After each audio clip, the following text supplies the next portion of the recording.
we heard that the war was almost over when we got there. But then the Chinese got around behind us, and there was 250,000 of them people got around us and surrounded us down in a little place called Cooneria. And there was no way out. We went straight up a mountain. And I stayed away from them for 3 days and night. Well, we went up on this tall mountain. It took you several minutes to get on top. And it was steep. And we stayed up there, and then the next day, we was getting so hungry. The trucks were down at the bottom, and they had food on them, crackers and stuff like that, and we were hungry. And when we started down, one man and me stayed up on the hill, and when the others got down there, they came out from under the ground down there where they had a little coal shaft up in the mountain. You're talking about the North Koreans? North Korean, and started shooting and killing the American people. So they hollered and said, go back up on top. So we went back up on top. And that's why we stayed. We tried to get off the other side, and we wound up right in the Chinese headquarters. That was at night. And we crawled back up on top. This broke out all at one time, and the leaders of our companies, they said, get out the best way you can. And just turn it over to us to get out, because they didn't know how. They didn't know it was coming, and we didn't know the people were coming. We didn't know the Chinese were coming in. And it was a surprise to all our commanders and all that. It was a surprise to them. So due to that, we were on our own. When the Chinese, we was hid in some bushes up there, and the whole line of Chinese came up the hill. And when they got by, I told the other fellows to tear their rifles down and throw them one part one way and one the other way, and so they couldn't get a hold of them. And then we tried to get off of the other side of the mountain where we'd had the battle the night before. When we got off the other side of the mountain, there was a whole squadron of Chinese. I was looking down a 50 caliber machine gun, and I told the boys we were in trouble. And they came up there and they put us in foxholes separately. The foxholes were way over our head, and we sat there all day till dark that day, all day. And then they took us to a mud shack that night, and after that night, they said they was going to feed us, and we were real hungry. One morning they parched some corn in a wash pot and gave us a handful of it and told us to put it in our pocket. We was going on a march. And we started on the death march towards where we, Camp 5, where I spent the rest of my time in there. They said, the further we went, we'd have to stop off on the death march because the weather got so cold and the snow got so deep.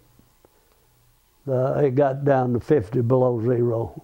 What were you wearing? What you had on, I guess, huh? Just what we had on, and I had a pile liner that goes under a coat, and that pile liner and a scarf's all I had. I'd lost my cap and everything, and I tied it around my ears and things. A lot of them began to where they couldn't walk. They was too weak to walk. And when they would fall out, they'd say, we're going to put them on an ox cart or something like that.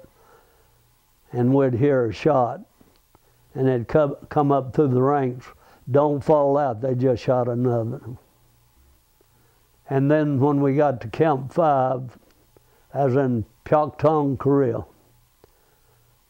we got there and we started marching December the 1st, after I was captured on the 29th of November.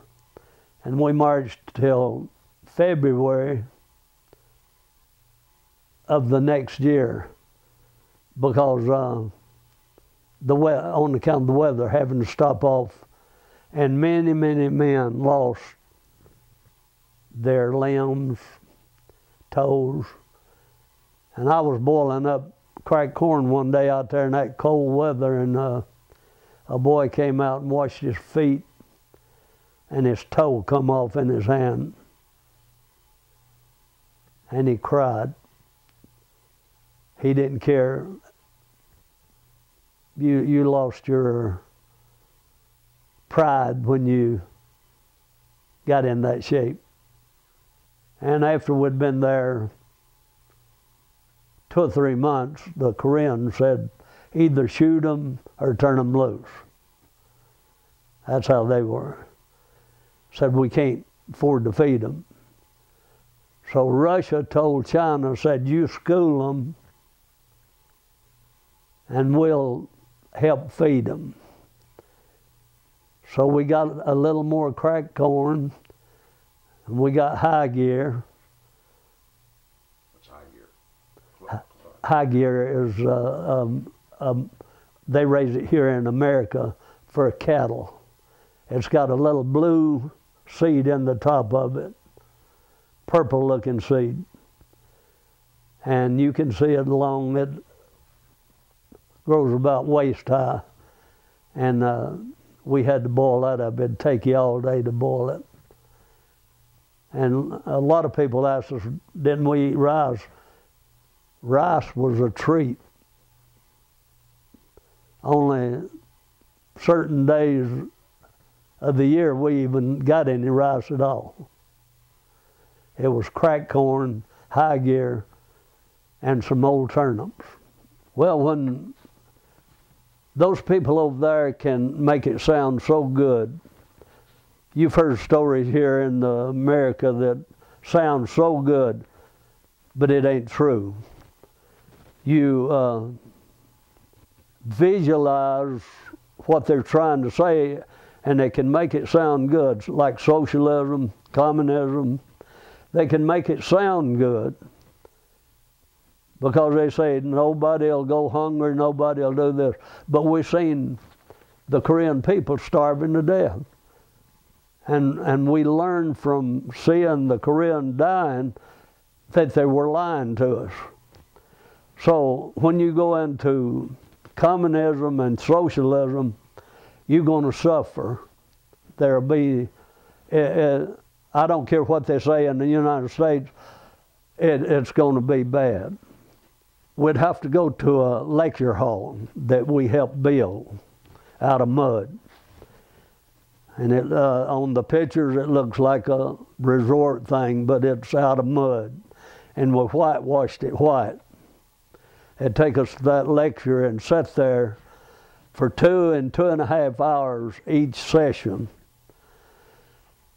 And we had a dog to come into the camp one time, and people give him some of that cracked corn, that high gear, and got him fat because he was skin and bone. And we went to a lecture one day, and a boy that had played with him a lot saw him hanging up, and the Koreans had him there and skinned him. They was going to eat him. They already had him clean. And that boy started to jump at him, and they put a bayonet into his hip, and it went to the bone. And they made him sit in the lecture for almost 2 hours till they got through with the lecture. And those lectures were telling you how bad America was and how good communists was and how good you would be treated if you turned to communism. And it's by seeing the other people, how they were treated,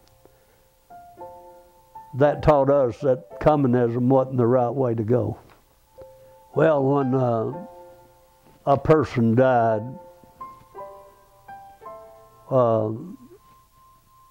one died on my legs, and I put him outside and put him on his clothing and drug him across the ice.